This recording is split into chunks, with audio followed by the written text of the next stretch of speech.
Hey guys, welcome back. So today is part 3 of our little bone series that I'm doing.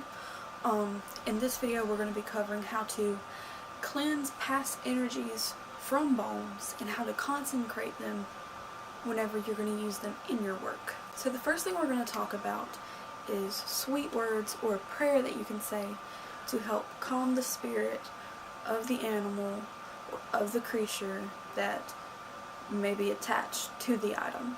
These words will help calm them, make them feel more at ease, and eventually help them pass on and be reborn again. However, sometimes people, witches, etc., may want the spirit to stay with the item so that they can work with them. So in this case, you would want to welcome the spirit to stay. And these next few steps will help show you how you may do this in different ways.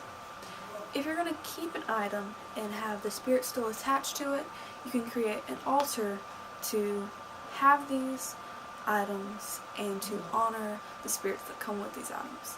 As you can see over here, I have my bones all in one area, and then down below it I have my larger skulls on like a little stand.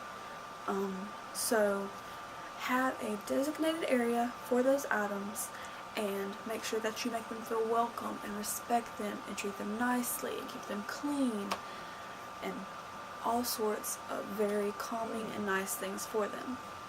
Other ideas that you can have with having an altar for them is giving them offerings, celebrating their life, respecting them, and just giving them as much love as you can, especially if they were abused or mistreated in a past life. They need that love, especially if you want to work with their spirits.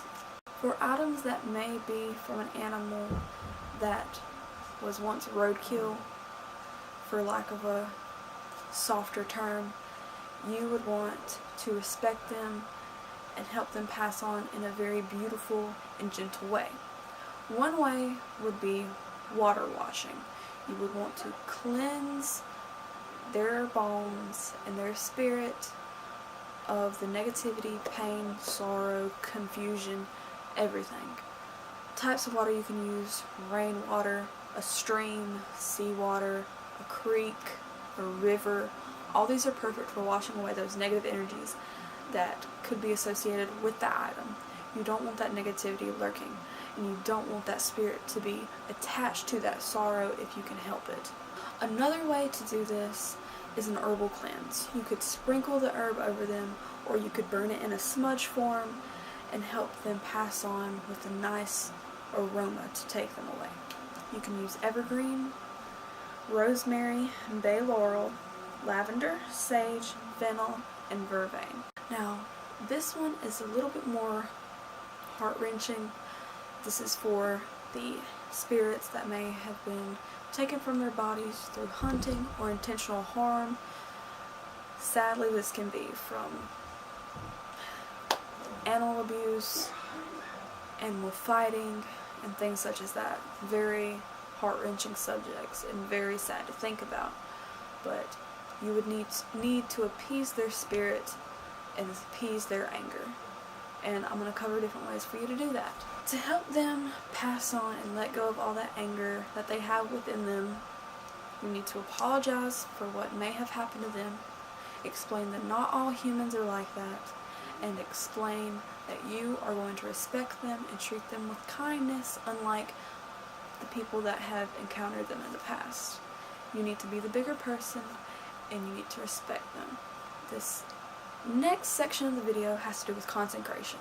Consecration is giving an object a purpose, and since I don't really use bones in my craft, I am going to read straight from an article what this lady says you should do in order to give them a purpose. This is from SarahAnnLawless.com. I'll have the link down below, and all credit goes to her. If the bones will only be used for display or will be given away to another or made into something to be sold, do not consecrate it. Consecration turns something into a living fetish that must always be cared for, regularly fed energies and offerings until one's dying breath, or until it is passed on to another to care for in the same way of reverence. In your ritual space, during the waxing or full moon, leave the bone, skull, tooth, claw, or wing in darkness by wrapping it in a dark cloth or burying it in the earth. Pray or sing over it, calling it to life and singing it a song that what it will be. Unwrap it or unearth it and anoint it with holy oil or holy water, drawing an equal-armed cross upon it with your finger. It is newly born. Charge it with its intended purpose by speaking it aloud.